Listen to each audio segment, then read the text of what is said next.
অনির্বাণকে চরিত্রহীন সাব্যস্ত করার জন্য এবার রাইয়ের মনে সন্দেহের বীজ বুনতে শুরু করে দিল নীলু। হ্যাঁ বন্ধুরা, ভিডিওটা দেখতে থাকুন। রাইয়ের জন্য খাবার রান্না করতে গিয়ে যখন নীলাঞ্জনা অসাবধানতার কারণে হাত কেটে ফেলে, ঠিক সেই মুহূর্তে নীলাঞ্জনা চিৎকারের আওয়াজ শুনে রাইয়ের আগে যখন পাগলের মতন ছুটে অনির্বাণ কিচেনে যায় এবং গিয়ে বলতে থাকে যে নীলু, এই বলেছিলাম না তোমাকে যে তুমি অসাবধানতার কারণে কোনো রকম কোনো অঘটন ঘটিয়ে বসো না। তুমি সকাল থেকে শুরু করেছো, একের পর এক কী শুরু করেছো কি বলো তো? নিজের প্রতি একটু খেয়াল রাখার চেষ্টা করো, কারণ তুমি যদি দুর্বল হয়ে পড়ো তাহলে তোমার রাইত জীবিকে কে দেবে বলো তো? তুমি কেন এরকম করছো আমি কিছুই বুঝতে পারছি না। অন্যদিকে রাই বলতে থাকে যে অনির্বাণ, তুমি এরকম করে মেয়েটাকে বকাঝকা না করে সর্বপ্রথম ওর হাতে একটা ব্যান্ডেড তো দিবে, নয়তো বা অনবরত রক্ত পড়ছে। তো ঠিক সেই মুহূর্তে নীলু বলতে থাকে যে এতটুকু রক্তের বিনিময়ে যদি এতটা কনসার্ন আমি তোমার কাছ থেকে পেতে পারি অনির্বাণ দাদা ভাই, এটাই তো যথেষ্ট রায় দিদিবার মনে সন্দেহটা ঢোকানোর জন্য। অন্যদিকে যখন ঐশ্বর্যের উপরে অনির্বাণ বরফ আনা নিয়ে চিৎকার চেঁচামেচি শুরু করে দেয়, অন্যদিকে রাই বলতে থাকে যে অনির্বাণ রিল্যাক্স, এমন কোনো কিছু ঘটনা ঘটে যায়নি যার ফলে কিন্তু তুমি ঐশ্বর্যের উপরে এরকম চিৎকার চেঁচামেচি করছো।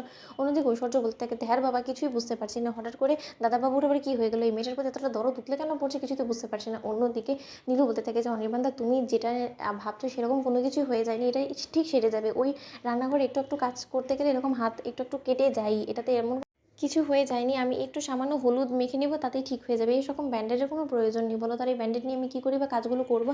অন্যদিকে রাই বলতে থাকে যে তাও নীলু, এসব কাজ করার তো তোর কোনো প্রয়োজন নেই। তুই এখানে আমার সেবা যত্ন করার জন্য এসেছিস বা আর আমার পাশে থাকার জন্য এসেছিস, নাকি তুই রান্নাবান্না করার জন্য? এইসব কিছুর জন্য তো ঐশ্বর্য আছে, ঐশ্বর্য তুমি বাকিটা সব কিছু সামলে নাও তো।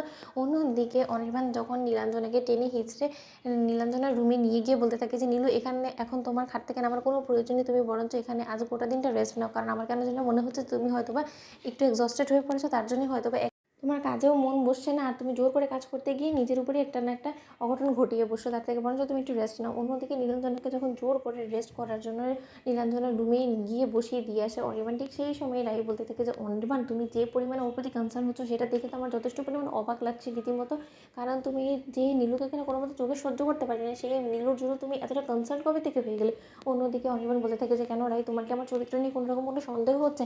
আর যদি হয়ে থাকে তাহলে তুমি বলো, আমি বরঞ্চ অন্য একটা জায়গায় আমার থাকার ব্যবস্থা করে ফেলছি, কারণ এক বাড়িতে নীলাঞ্জনা এবং তুমি থাকলে যদি আমার চরিত্র নিয়ে তোমার কোনো রকম কোনো সন্দেহ সৃষ্টি হয়ে যায়, তাহলে তো আমি বলবো যে এর থেকে আমার এই বাড়িতে না থাকাটাই বেটার, তাই না? ঠিক সেই মুহূর্তে রাই বলতে থাকে যে না, আমি সেটার জন্য তোমাকে বলছি না।